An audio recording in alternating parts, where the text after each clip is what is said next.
Stress अपने आप को जिस्मानी ख़राबियों, बीमारियों या बीमार स्टेट्स की सूरत में भी ज़ाहिर करता है। ये क्या है, ज़रा इस पर हमारे व्यूअर्स को तफसील से बताइए। जनरली जब कोई जिस्मानी बीमारी सामने आती है या कोई वायरस होता है, जो कि जैसे वायरल इन्फेक्शंस होते हैं, अक्सर मौसमी कोई इन्फेक्शंस होते हैं तो आते हैं, तो लोग अक्सर कोई ना कोई हिफाजती तदाबीर करना शुरू हो जाते हैं और कैंपेन्स भी बहुत चलती हैं कि जी ख्याल करें, हिफाजती तदाबीर ये हैं वो करें।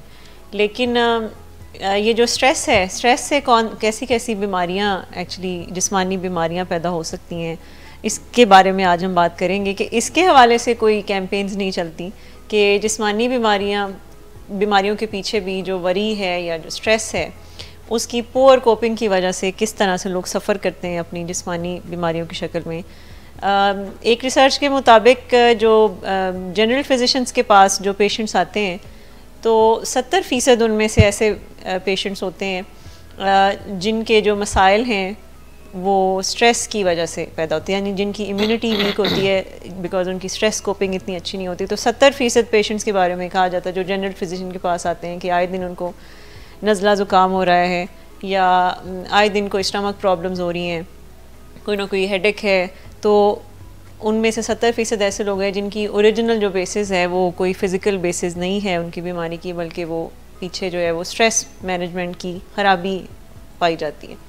जिसमें सबसे कॉमन जो स्ट्रेस की वजह से जिस्मानी बीमारी सामने आती है वो स्टमक रिलेटेड प्रॉब्लम्स हैं, मैदे के मसाइल, और उसमें से सबसे जो टॉप पे है वो स्टमक अल्सर्स हैं। स्टमक अल्सर्स के बारे में एक रिसर्च हुई जो कि 15,000 पेशेंट्स के ऊपर हुई और उसमें देखा गया कि 5 में से 4 पेशेंट्स के जो स्टमक अल्सर्स थे उसकी कोई फ़िज़िकल बेसिस नहीं थी, बल्कि उसके पीछे पुअर स्ट्रेस मैनेजमेंट थी।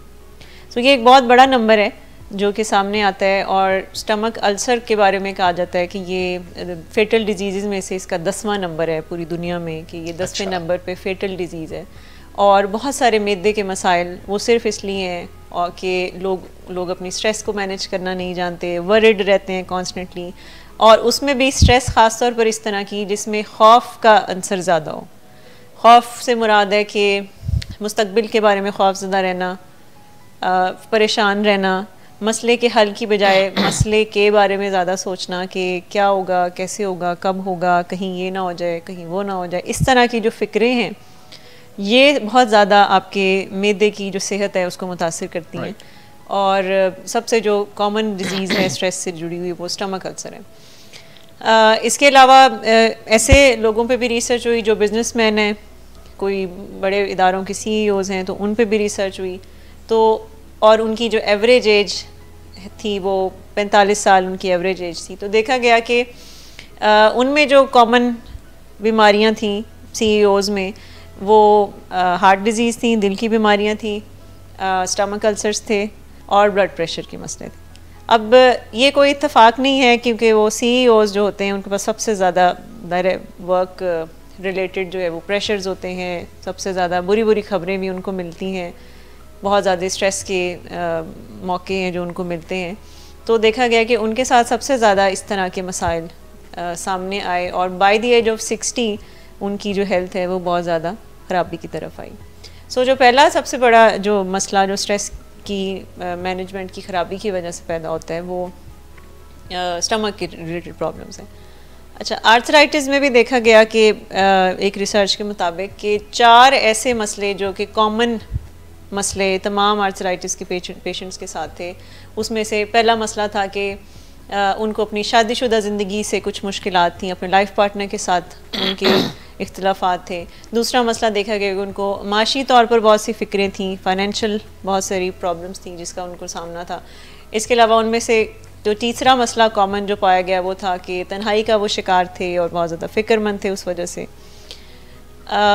तो इस तरह के जो मसाइल हैं वो आर्थराइटिस के पेशेंट्स के साथ बहुत ज़्यादा देखे गए। और चौथा जो मसला है देखा गया वो था कि जो पुरानी रंजीदगियाँ लोग पाल के रखते हैं और ज़हन में उसको फिर बार बार याद कराते हैं, रिजेंटमेंट्स को भुलाते नहीं हैं, लेट गो नहीं करते।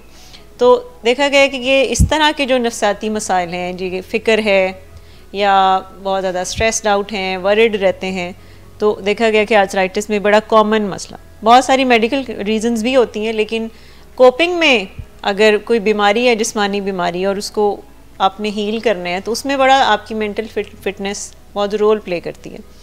तो ये भी रिसर्च सामने आई। फिर दांतों के मसाइल में भी देखा गया एक रिसर्च के मुताबिक कि जो टूथ डिके है उसमें भी बहुत ज़्यादा स्ट्रेस का अमल दखल पाया गया, बिकॉज जो वरिड थॉट्स होती हैं ये आपकी बॉडी के जो कैल्शियम का लेवल है उसको भी इम्बैलेंस करती हैं, जिसकी वजह से दांतों के मसाइल भी देखे गए। फिर डायबिटीज़ 2 जो टाइप 2 डायबिटीज़ है, ये भी इसका ताल्लुक भी बहुत ज़्यादा स्ट्रेस से। बहुत सी रिसर्चेस बताती हैं कि अगर आपकी जीन्स में शुगर की बीमारी है और ऊपर से आप अपनी स्ट्रेस को भी मैनेज करना नहीं जानते और क्रॉनिक स्ट्रेस में रहते हैं और आप उसको कोप नहीं कर पाते, तो ये बहुत जल्दी, यानी अगर आपको डायबिटीज़ बहुत अगर जीन्स में है और लेट होनी है और कोई बहुत स्ट्रेसफुल इन्वायरमेंट में रह रहा है या स्ट्रेस को कोप नहीं कर पा रहा, तो वो बहुत जल्दी हो सकती है। तो इसका अगेन ताल्लुक, बिकॉज जब आप किसी स्ट्रेसफुल सिचुएशन में होते हैं तो आपकी ग्लूकोज लेवल नेचुरली, जो एक बॉडी में एक सिस्टम है स्टोर्ड ग्लूकोज होती है, तो वो फ़ौरन आपकी बॉडी की पूरी रिलीज़ होती है। तो इवन के डायबिटीज़ के पेशेंट्स को भी बहुत ज़्यादा ये सजेस्ट किया जाता है कि आपको अपनी स्ट्रेस को मैनेज रखना है, बिकॉज शुगर के मरीज़ को अगर आप 2 दिन कुछ भी ना खिलाएं और सिर्फ वो फिक्र करता है और स्ट्रेस लेता है, तो उससे भी उसकी शुगर लेवल बहुत ही हाई, क्योंकि वो सिस्टम में स्टोर्ड जो शुगर्स हैं वो स्ट्रेस हार्मोन्स की वजह से सिस्टम में रिलीज होते रहेंगे, ब्लड स्ट्रीम में रिलीज होते रहेंगे। जी बिल्कुल।